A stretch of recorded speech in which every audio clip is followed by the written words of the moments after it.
Hello students, today we have to justify whether the given algebraic expressions are polynomial or not. म्हणजे आज आपण ह्या ज्या दिलेल्या अल्जेब्रिक एक्सप्रेशन्स आहेत ह्या पॉलिनॉमियल्स आहेत की नाही हे प्रॅक्टिस सेट 3.1 चा फर्स्ट क्वेश्चन आपल्याला सोडवायचं, त्याला जस्टिफाय करायचं वेदर इट इज पॉलिनॉमियल और नॉट. आता हा ऍक्च्युअली हा क्वेश्चन आपला जो लास्ट आपला जो पहिला व्हिडिओ याच्या अगोदरचा त्यावर तुम्ही जर तो बघितला असेल तुम्हाला सोडवता यायला हवा. मी आता शॉर्टली तुम्हाला सांगणार आहे. हा आता बघा y plus 1 upon y, see here y as it is. ज्यांना ज्यांना ह्याची आयडिया नसेल त्यांनी अगोदर पहिला व्हिडिओ बघा, त्यानंतर तुम्हाला ह्याची आयडिया येईल. Okay, now see y as it is plus 1 upon y, but 1 upon y is what? Take this y here. जर y असा न्यूमरेटरला आला तर इथे y रेज टू 1, त्याचा काय होईल -1, and this -1 is not a whole number, therefore this is not a polynomial. मग इथे आपण काय सांगणार? here power of y is -1. बघा ना इथे काय सांगणार आपण? power of y is -1 which is not तो काय नाहीये, which is not whole number, तो whole number नाहीये. किती सिंपल आहे बघा. हिअर इथे काय सांगायचं फक्त, हिअर इथे पॉवर ऑफ y इज -1 या y चा पॉवर काय -1 which is not whole number, तो whole number नाहीये, therefore it is not a polynomial, ती polynomial नाहीये. जर हे डोक्यावर आलेले हे जे इंडेक्सला असलेले पॉवर्स हे जर सगळेचे सगळे होल नंबर असते तर आपण म्हटलं असतं इट इज पॉलिनॉमियल. आणि त्यासोबत आणखी एक गोष्ट, ह्याचे जे कोएफिशियंट्स आहेत ते काय असायला हवे? Real numbers. आता पुढे बघूया आपण. जनरली तुम्हाला एवढंच ओळखायचं त्यामध्ये. आता 2 - 5 रूट एक्स, आता ह्याला कसं लिहिता येईल बघा. 2 - 5 रूट एक्स, मी इथे लिहितो त्याला 2 - इथे दॅट इज 2 - 5 रूट एक्स. 5 पण रूट एक्स म्हणजेच काय? x raise to 1/2. Root x म्हणजे x रेज टू 1/2. मग आता x चा पॉवर काय? 1/2. म्हणजेच इथे सांगणार आपण here the power of x is not a whole number. ह्या x चा जो पॉवर आहे तो होल नंबर नाही. इथे काय सांगणार? Here power of x is not a whole number, therefore it is not a polynomial. म्हणजेच ती पॉलिनॉमियल नाही, therefore it is not a polynomial. आता नेक्स्ट बघूया आपण. हा क्वेश्चन बघा. x² + 7x + 9. आता इथे x च्या डोक्यावर बघा इथे ह्याचा पॉवर जो आहे 2, x raise to 1 and x raise to 0 दिसत नाही म्हणजे 0. हे मागच्या लेक्चरला मी एक्सप्लेन केलंय. x raise to 2, x raise to 1, x raise to 0, 2 1 0 all are whole number. सगळेचे सगळे होल नंबर, देअरफॉर. आणि दुसरी गोष्ट आणखी काय, ह्याचा जो कोएफिशियंट आहे बघा 1, ह्याचा कोएफिशियंट 7 आणि ह्याचा कोएफिशियंट 9 म्हणजे x रेज टू 0 चा कोएफिशियंट 9. हे सगळेचे सगळे काय, हे कोएफिशियंट आहेत रिअल नंबर्स आणि ह्या डोक्यावर जो पॉवर आहे ते आहेत whole number. Therefore it is what? काय असतील हे? पॉलिनॉमियल. आता बघा इथे आपण काय सांगणार? powers are whole numbers. ते पॉवर डोक्यावरचे जे पॉवर्स आहेत ते काय आहेत? Hole numbers. अँड त्याचे जे कोएफिशियंट्स आहेत, कोएफिशियंट्स आर रिअल नंबर्स. त्याचे कोएफिशियंट्स आहेत real numbers. Therefore it is polynomial. याला म्हणायचं पॉलिनॉमियल. अगदी सिंपल आहे बघा. फक्त डोक्यावरचे जे आहेत पॉवर जे आहेत त्यांना होल नंबर आहेत की नाही ते चेक करायचे. जनरली हे रिअल नंबर्स ऑलमोस्ट दिलेले असतात, त्यामुळे रिअल नंबरचं फारसं तुम्हाला बघण्याची गरज पडणार नाही. इथे फक्त तुम्हाला पॉवर्स बघावे लागतील, ते होल नंबर असतील तर ती पॉलिनॉमियल आहे. आता इथे बघा ह्याच्या डोक्यावरचा बघा हा जो पॉवर आहे this is -2, but -2 is not whole number, therefore it is not polynomial. इथे सांगायचं हिअर पॉवर इज -2. हा पॉवर काय याचा? -2 आहे पॉवर. हिअर पॉवर इज -2 किंवा पॉवर ऑफ m म्हणू आपण. Power of variable, power of m is -2 is -2, therefore it is not a polynomial.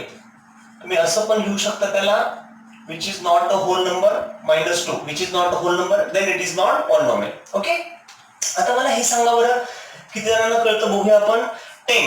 आता 10च्या बाबतीत काय येते बाळांनो, बघा बरं 10चं काय. This 10 is what? That is a constant number, and constant number is what? Constant number काय असतो? That is constant polynomial. मी अगोदरच सांगितलं बघा तुम्हाला लास्ट लेक्चर मध्ये, जो कॉन्स्टंट नंबर दिला असतो त्याच्या बाजूला जो असतो तिथे व्हेरिएबल असतो, कुठलाही घेऊ शकतो, x y z m n कुठलाही घ्या, पण त्याच्या डोक्यावर काय असतो? 0, m⁻0 किंवा x⁻0, आणि x⁻0 ची व्हॅल्यू असते 1, म्हणजे 10 × 1, पण 1 म्हणजे m⁻0, म्हणजे 10 × 1 10, तसंच राहतं. पण x⁻0 जर असं असेल तर बघा आता इथे बघा इथं काय, इट इज आपण डायरेक्टली सांगू शकतो इट इज कॉन्स्टंट पॉलिनॉमियल. बाकी काही सांगण्याची गरज नाही, तुम्हाला लगेच कळलं असेल कॉन्स्टंट नंबर म्हणजेच constant polynomial. It is a constant polynomial. It is a constant polynomial. ठीक आहे, कॉन्स्टंट पॉलिनॉमियल म्हणजे आपल्याला काय करायचं होतं इथे, फक्त जस्टिफाय करायचं होतं ती आहे की नाही, आपण ओळखलं ते. आता नेक्स्ट बघा, write the coefficient of m cube in each of the given polynomial. आता तुम्हाला काय करायचंय, कोएफिशियंट म्हणजे नेमकं काय? कोएफिशियंट म्हणजे दिलेली जी काही टर्म असते, जो काही व्हेरिएबल असतो, व्हेरिएबलच्या समोर जो असतो, व्हेरिएबलच्या समोर बसलेला, दॅट इज कोएफिशियंट, आणि व्हेरिएबलच्या डोक्यावर दॅट इज इंडेक्स किंवा त्याला आपण पॉवर म्हणतो. बरोबर आहे. आता इथे बघा m क्यूब. आता m cube, write the coefficient of m cube in each of the given polynomial. इथे सांगणार आपण काय, कोएफिशियंट, याचा कोएफिशियंट काय, कोएफिशियंट इज इक्वल्स टू बघा m चा क्यूब, m क्यूब त्याच्या इथे समोर काहीच नाही म्हणजे काय असतो 1 × m क्यूब, म्हणजे कोएफिशियंट किती आला 1. आता इथे बघा -3/2, ह्याला m नाही म्हणजे m⁻0, ही कॉन्स्टंट पॉलिनॉमियल. इथे m⁻2 काहीच नाही म्हणजे 1, आणि ते √3 × m क्यूब. आपल्याला काय पाहिजे, m क्यूबचा कोएफिशियंट m क्यूबच्या समोर बसलेला. बघा ना, m क्यूब त्याच्या समोर हा बसलेला आहे -√3. आपण काय करू, ते सांगणार कोएफिशियंट इज -√3. संपलं, सिंपल आहे की नाही. आता इथे पुढे बघा बरं, आता तुम्हाला ओळखता आलं पाहिजे. बघा कोएफिशियंट ऑफ m क्यूब कुठे, इथे आहे m क्यूब, इथे m², इथे m, आणि इथे m⁻0. आता कोएफिशियंट हवाय ना आपल्याला, कुणाचा m क्यूबचा. ते जर म्हटले असते m² चा तर आपण हा घेतला असता -5. काही जण हे मायनस विसरतात, तसं नाही चालणार. -5 कुणाचा m² चा, but we want here coefficient of m cube, but m cube is here, therefore it's coefficient is -2/3, this one. Therefore coefficient is -2/3. याचा कोएफिशियंट काय आहे, -2/3. Understood this. Now see the next question. Coefficient म्हणजे तुम्हाला कळलं असेल आता समोरचा जो असतो तो. आता next, right the polynomials in x using the given information. म्हणजे आता दिलेली जी माहिती आहे तिचा यूज करून आपल्याला त्या पॉलिनॉमियल लिहायचे. आता मी इकडे हे रब करतो, हे पहिलं कॉपी करून घ्या तुम्ही पटपट. हे कॉपी झालं की मी त्याचे आन्सर्स इथे लिहिणार आहे, त्याचे सोल्युशन. नाउ सी, आता बघा बरं बाळांनो, बघू किती जणांना कळतंय आता हे. आता हा ऍक्च्युअली ओपन एंडेड क्वेश्चन आहे. ओपन एंडेड म्हणजे काय, याला वेगवेगळी उत्तरं येतात, म्हणजे याचे सोल्युशन जे असतात ते वेगवेगळे येऊ शकतात. एकाच क्वेश्चनला जर वेगवेगळी उत्तर असतील आणि ती सगळीच करेक्ट असतील तर अशा टाइपच्या क्वेश्चनला म्हणतात ओपन एंडेड, म्हणजे त्याला असं फिक्स उत्तर नसतं. जसं की बघा आता मी पहिलं सांगतो इथे, right the polynomial in x using the given information. दिलेल्या इन्फॉर्मेशन वरून आपल्याला काय करायचं, ती पॉलिनॉमियल लिहायची. आता पहिलं बघा, फर्स्ट त्याचा आन्सर लिहितोय मी. फर्स्ट काय म्हटलंय, मोनोमियल विथ डिग्री 7. बघा ज्या मोनोमियल म्हणजे किती झाले, एकच पद, एकच टर्म, मोनोमियल विथ डिग्री 7. आता बघा बरं, मी समजा असं घेतलं मोनोमियल म्हणजे एकच टर्म घेतली आणि त्याची डिग्री किती, 7 म्हटलं वर 7 आला, संपलं. एखाद्याला असं वाटलं हेच ऑर, आपण ह्याला असं पण लिहू शकतो. बघा हे घेऊ शकता तुम्ही, किंवा 2 इथे तुम्हाला x नको असेल इथे y घ्या y⁻7. आपल्याला काय हवंय फक्त x च्या डोक्यावर किंवा y च्या डोक्यावर 7. मग ती एकच टर्म आली पाहिजे. मला वाटलं मी x⁻7 हे पण करेक्ट आहे, 2y⁻7 हे पण, फक्त डोक्यावर किती पाहिजे, हा डिग्री किती पाहिजे त्याची 7. मोनोमियल हे पण एकच पद आलंय बघा. किंवा असं पण लिहू शकतो आपण, काय करू शकतो, 100m⁻7. This is also correct. बरोबर, किती गंमत आहे. x⁻7 ही मोनोमियल आहे, तिच्या डोक्यावर 7 म्हणजे डिग्री 7. इथे 2y⁻7 ही सुद्धा एक मोनोमियल आहे जिचा पॉवर 7 आहे म्हणजे डिग्री 7. 100m⁻7 ह्याच्या सुद्धा बघा ही एकच टर्म आहे पण तिची डिग्री किती आहे, 7. Therefore it is monomial with degree 7. यांच्या डोक्यावर जो 7 आहे that is the degree, highest power. बरोबर आहे. इथे जर 8 असतं तर त्याला आपण डिग्री 8 म्हटलं असतं, पण आपल्याला 7 डिग्री वाले पाहिजे. म्हणजे तुम्ही कुठलंही काही लिहू शकता तुम्ही ह्याच्यात, फक्त ⁻7 आला पाहिजे. आता नेक्स्ट सेकंड क्वेश्चन बघू बरं का, किती जणांना कळतात. आता हे तुम्हाला लॉजिक वापरता आलं पाहिजे. काय, बायनॉमियल विथ डिग्री 35.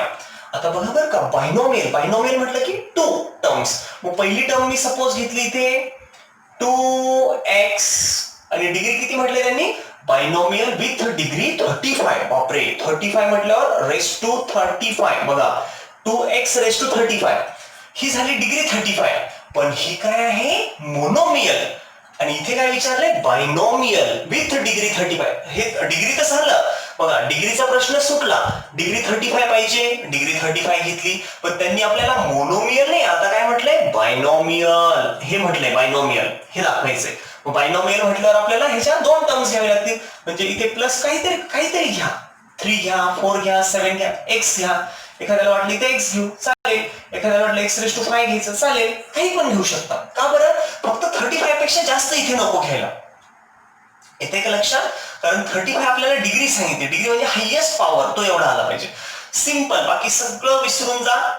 तुम्हाला जर गोंधळ होत असेल तर एवढंच लक्षात ठेवा, बायनॉमियल विथ डिग्री 35. डिग्री 35 म्हटलं आपण ह्याच्या डोक्यावर 35 घेतलं. ओके, त्याला कोएफिशियंट वाटलं तर द्या, नाही वाटलं तर देऊ पण नका. ओके, हे झालं x⁻35 झाली डिग्री.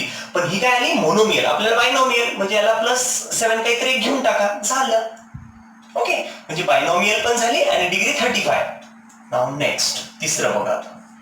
थर्ड मध्ये काय, ट्रायनॉमियल म्हणजे किती टर्म्स येतील, पहिली प्लस दुसरी प्लस तिसरी किंवा मायनस पण घेऊ शकतो आपण. आता ट्रायनॉमियल विथ डिग्री 8. आता बघा बरं का, मी समजा आता x मध्ये त्यांनी कशात घ्यायला सांगितलंय, write the polynomial in x. हा म्हणजे xच वापरायचं इथे. सॉरी, इथे मी तुम्हाला y वापरून दाखवला, इथे x त्यांनी इथे एक्सप्लेन केलंय की तुम्ही x घ्या, म्हणजे व्हेरिएबल आपल्याला x सोडून दुसरे घेता येणार नाही. मी चुकून y आणि m घेतला.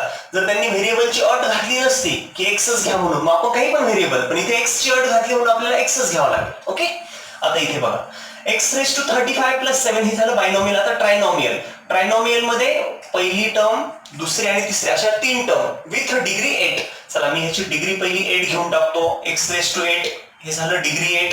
आता नेक्स्ट आपल्याला इथं काय घेता येईल, काही पण घेऊ शकतो आपण, 3x⁻5 + 2 असं काहीतरी घेऊ शकतो आपण. एखाद्याला वाटलं इथं 5 नको, 2 हवंय, 2 घेऊ शकतो. x⁻8 + 3x² + 2. बघा 1 2 3 3 टर्म्स आल्या ट्रायनॉमियल. आणि सगळ्यात मोठी जो पॉवर आहे बघा x⁻8 that is the degrees 8. Understood students. आता या टाइप्स तुम्हाला कुठलेही क्वेश्चन विचारले तर आले पाहिजे. Okay, now we will take the next question. First copy this, हे पहिलं कॉपी करा. Now see here, write the degree of the given polynomials. आता बघा बाळांनो, write the degree of the given polynomials म्हणजे ह्याच्या दिलेल्या पॉलिनॉमियल्स आहेत, फर्स्ट सेकंड थर्ड अशा किती दिल्यात, इथे टोटल 8 पॉलिनॉमियल्स. त्यांच्या डिग्रीज फाइंड करायच्या. आता सगळ्यात अगोदर मी तुम्हाला हे सांगितलंय डिग्री कशी असते. डिग्री म्हणजेच काय, व्हेरिएबलच्या डोक्यावर, म्हणजे व्हेरिएबलचा जो इंडेक्स असतो, x असेल y असेल, त्याच्या डोक्यावर जो असतो त्याला सगळ्यात जो मोठा पॉवर आहे, हायेस्ट पॉवर, त्याला आपण काय म्हणतो, डिग्री. ओके, आता बघा इथे √5. आता मी 1 बाय 1 इथे लिहितो, √5 आता रूट 5 म्हणजे सी काय झाली कॉन्स्टंट पॉलिनॉमियल. रूट 5 ऍक्च्युअली काय असतं root 5 into x raise to 0 म्हणजे इथे एक्स वाय कुठलाही घेऊ शकतो आपण फक्त ह्या कॉन्स्टंटच्या बाजूला असा एक्स रेस टू 0 म्हणजेच 1 असतो. रूट 5 इंटू 1 रूट 5 म्हणजे एक्स रेस टू 0 म्हणजेच काय झालं त्याची डिग्री 0. मग इथे सांगायचं डिग्री इज इक्वल्स टू किंवा degree of this polynomial is degree is 0. आता सेकंड बघा पहिल्याची डिग्री 0. आता इथे एक्स रेस टू 0 सेकंड आहे एक्स रेस टू 0. आता इथे तुम्हाला असं सांगण्याची गरज आहे का कशाचं काय इथे डायरेक्टली व्हेरिएबलच्या डोक्यावर एक्स 0 व्हेरिएबलच्या डोक्यावर जो काय असेल बघा एकटाच व्हेरिएबल आणि त्याच्या डोक्यावर 0 म्हणजे degree 0. Therefore here degree is 0 degree 0. आता तिसरं बघूया आपण x square. Third x raise to 2 directly आपल्याला दिलंय व्हेरिएबलच्या डोक्यावर 2 एकटाच दिलाय म्हणजेच त्याची डिग्री काय जो डोक्यावर तोच त्याची degree. Therefore degree is 2 in this polynomial the degree is 2. आता फोर्थ बघा root 2 m raise to 10 fourth number root 2 m raise to 10 minus 7. आता हे लक्षात घ्या बरं root 2 into m raise to 10 minus 7 ह्याच्यामध्ये काय बाळांनो बघा बरं m रेस टू 10 आणि इथे 7 मायनस 7 इथे काहीच नाही म्हणजे काय असतं तुम्हाला आठवलं पाहिजे हे कॉन्स्टंट म्हणजेच इथे m रेस टू काहीच नाही म्हणजे 0 जसं इथे m रेस टू 10 तसं m रेस टू 0 म्हणजे तो 1 असतो. मग आता बघा हायेस्ट पॉवर बघा m raise to 0 m raise to 10 is the highest power that is the degree. मग इथे सांगायचं the degree of this polynomial is 10 किंवा असं पण तुम्ही सांगू शकता हायेस्ट पॉवर सगळ्यात मोठा घातांक highest power of m is m चा हायेस्ट पॉवर किती आहे 10. therefore degree is 10 highest power 10 म्हणून त्याची डिग्री 10. ओके आता नेक्स्ट बघूया आपण फोर्थ नंतर फिफ्थ बघा फिफ्थ नंबरचा क्वेश्चन. फिफ्थ नंबरला काय दिले बघा 2p minus route 7 2p minus route 7. आता ह्याच्यामध्ये बघा बरं इथे 2p रेस टू काहीच नाही म्हणजे इथे 1 आणि इथे रूट 7 इंटू इथे काहीच नाही म्हणजे p रेस टू 0. हे आठवत असेल तुम्हाला कॉन्स्टंटच्या बाजूचा p रेस टू 0. आता बघा हे नाही लिहिलं तरी चालतं लिहिलं तरी चालतं. मग हायेस्ट पॉवर बघा आता highest power of p is 1. इथे सांगा highest power of p highest power of p is p चा हायेस्ट पॉवर किती इथे 0 आणि 1 मोठा आहे म्हणजे हायेस्ट पॉवर किती झाला 1. देअरफॉर डिग्री इज किंवा degree of the polynomial is 1 degree किती आहे 1. आता सिक्स्थ बघा 6 नंबरचा 6 काय आहे याच्यामध्ये बघा 7y minus y cube 7y minus y cube plus y raise to 5 this one. आता बघा highest power of the variable but variable is what y म्हणजे y चा हायेस्ट पॉवर मग highest power of y is 5. इथे सांगायचं highest power highest मोठ्यातला मोठा highest power मोठ्यातला मोठा घातांक हायेस्ट पॉवर ऑफ y म्हणजेच व्हेरिएबल इज किती तो हायेस्ट पॉवर 5 आहे. Highest power of y is इथेच लिहितो मी 5. देअरफॉर म्हणजेच त्याची डिग्री काय झाली डिग्री इज जो हायेस्ट पॉवर तीच त्याची डिग्री म्हणजे 5 डिग्री इज 5. द नेक्स्ट 6 नंतर 7 घेऊया आपण. आता 7th नंबरला बघा काय दिलंय xyz plus xy minus z. आता थोडीशी तुम्हाला अडचण येईल बाळांनो इथे तुम्हाला मी सांगितलं होतं degree of the polynomial with 1 variable. ह्या ज्या सगळ्या पॉलिनॉमियल होत्या ह्या कशामध्ये होत्या एकच व्हेरिएबल इथं काहीच नाही म्हणजे एकच व्हेरिएबल इथे x एकटा x m असेल तर एकटाच m इथे फक्त p होता इथे फक्त y होते. इथे मात्र बघा x y and z that means this polynomial is with multiple variables जास्तीत जास्त व्हेरिएबल वेगवेगळे जास्त व्हेरिएबल आले एकापेक्षा जास्त. म्हणजेच या ठिकाणची डिग्री कशी फाइंड करतात तुम्हाला मी सांगितलंय लास्ट लेक्चर मध्ये. ह्याच्या डोक्यावर जो आहे हा 1 ह्याच्या डोक्यावरचा 1 आणि ह्याच्या डोक्यावर 1 प्लस 1 प्लस 1 म्हणजे 3. इथे बघा ह्याची ह्या टर्मची डिग्री आली सॉरी ह्या टर्मचा पॉवर आला 1 1 1 म्हणजे 1 प्लस 1 प्लस 1 3 1 प्लस 1 2 प्लस 1 3. आता इथे बघा x raise to 1 y raise to 1 म्हणजे 1 प्लस 1 हा 2 ह्याची डिग्री ह्याचा पॉवर आला 2 आणि ते झेड रेस टू काहीच नाही इथे 1. ह्याच्या डोक्यावर 1 आहे, इथे 1 1 2 आला, हे 1 1 1 3 आला. सगळ्यात मोठा त्याची सम ऑफ द पॉवर्स कोणती आली, हायेस्ट सम ह्याची आली, म्हणजेच डिग्री काय आली मग ही 3. ओके, इथे आपण कसं सांगणार ह्याला बघा, x raise to 1 y raise to 1 आणि z रेस टू 1. इथे म्हणायचं सम ऑफ पॉवर्स. कशाची सम करतोय आपण, त्या पॉवर्सची, डोक्यावरची जे आहे त्यांची sum of powers is equals to 1 plus 1 plus 1. Therefore highest sum, सगळ्यात मोठी सम किती बघा, मोठ्यातली मोठी बेरीज, सगळ्यात मोठी सम काय, हा 1 प्लस 1 प्लस 1 ही सम आली इथे 3.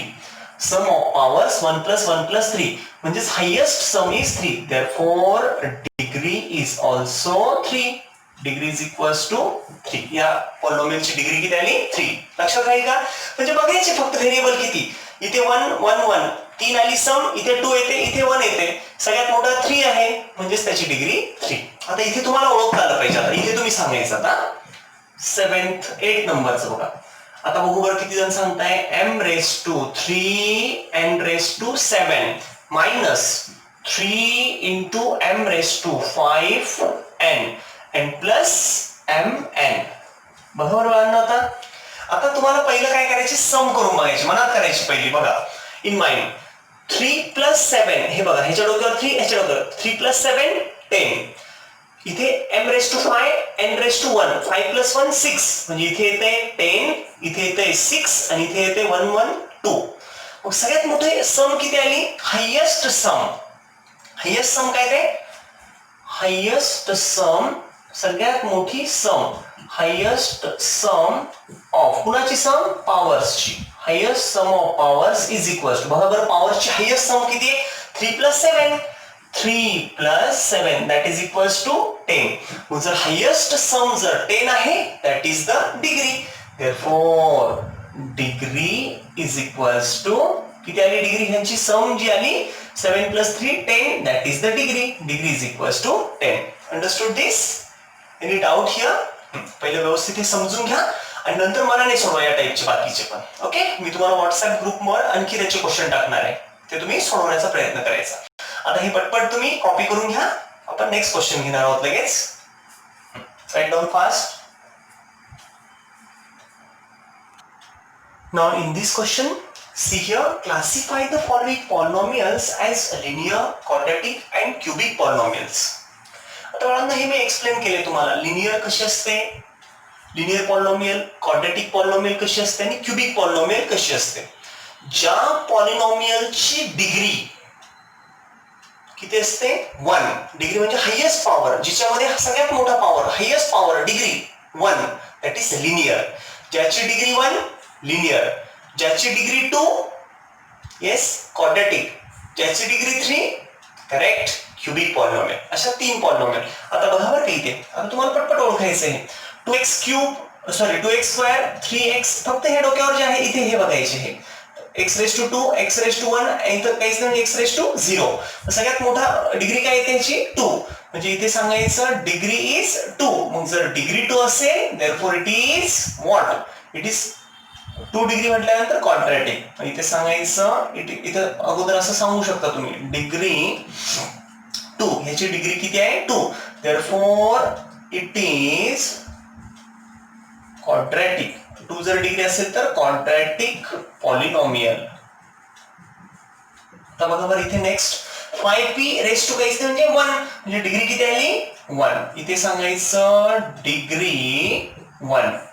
जर डिग्री 1 असेल, देअरफॉर कोण सांगतं मग, it is correct, it is linear polynomial. जर डिग्री 1 असेल तर ती काय असते, linear polynomial. Now see the next here. आता इथे y रेस टू 1 आणि इथे y रेस टू 0, म्हणजे डिग्री किती आली 1. इथे सांगायचं डिग्री किती आहे, डिग्री इज इक्वल्स टू 1. जर डिग्री 1 असेल, therefore it is a linear, it is a linear polynomial. ह्याची डिग्री किती आहे 1. डिग्री जर 1 असेल, लक्षात घ्या डिग्री किती आहे 1, therefore it is what, linear polynomial. ती कशी आहे, लिनियर पॉलिनॉमियल. आता इथे बघा बरं डिग्री किती ह्याची, थोडासा गोंधळ होईल तुम्हाला दिसण्यामध्ये. m cube 7m square 5/2m आणि √7 सगळ्यात मोठा काय डिग्री पॉवर काय 3 देखो डिग्री 3 इथे सांगा असं डिग्री इज इक्वल्स टू 3 जर हे a स्क्वेअर आपण तिकडे घेऊया 5th नंबरचं a square okay see here degree is what 3 m च्या डोक्यावर 3 आहे degree 3 therefore it is cubic correct it is therefore it is cubic polynomial degree 3 म्हणून इट इज क्यूबिक पॉलिनॉमियल आता इथे बघा बरं a स्क्वेअर डिग्री किती आहे 2 जर डिग्री 2 असेल therefore it is what correct it is quadratic polynomial quadratic polynomial it is quadratic polynomial आता नेक्स्ट बघा इथे आता याची डिग्री किती आहे r रेज टू 3 r हा व्हेरिएबल आहे ना इथे हा 3 कॉन्स्टंट आणि हा व्हेरिएबल r इथे जसा a व्हेरिएबल होता तसा इथे r व्हेरिएबल मग r च्या डोक्यावर 3 therefore डिग्री 3 मग जर डिग्री 3 असेल डिग्री इज इक्वल्स टू 3 तर मग therefore it is कोणती असेल क्यूबिक पॉलिनॉमियल ओके अंडरस्टूड दिस क्वेश्चन बघा या क्वेश्चन मध्ये फक्त क्लासिफाय करायचं होतं त्यांना लिनियर कोन क्वाड्रॅटिक कोन आणि क्यूबिक कोन ज्याची degree 1 that is linear polynomial ज्याची डिग्री 2 क्वाड्रॅटिक पॉलिनॉमियल आणि ज्याची degree 3 that is cubic polynomial okay या पद्धतीने तुम्हाला आणखी काही क्वेश्चन देणार आहे मी हे कळलं असेल तर पटपट कॉपी करून घ्या आणि या टाइपचे सगळे क्वेश्चन आणि एक गोष्ट लक्षात ठेवा बाळांनो आता जेवढं मी तुम्हाला या लेक्चर मध्ये लिहून दिलंय प्रत्येकाने आता मॅथ्सच्या प्रत्येक लेक्चरला जेवढं मी तुम्हाला इथे बोर्डवर लिहून देणार ते प्रत्येक क्वेश्चन तुम्हाला कॉपी करायचे तुमच्या क्लासवर्क मध्ये एकदा आणि होमवर्क मध्ये एकदा हे मी सांगितलं नाही तरी पण तुम्ही लक्षात ठेवायचं आता प्रत्येक क्वेश्चन काय करायचा हा क्लासवर्क मध्ये 2 नोटबुक करायचे मॅथ्सला एक क्लासवर्क एक होमवर्क आणि दोन्हीमध्ये हे क्वेश्चन कॉपी करायचे पहिल्या वेळेस तुम्ही हे बघून लिहू शकता पण दुसऱ्या वेळेस मात्र काही न बघता मनाने सोडवायचे ओके म्हणजे तुमची प्रॅक्टिस होईल आणि तुम्हाला ते सोपं वाटेल ओके थँक्यू स्टुडंट्स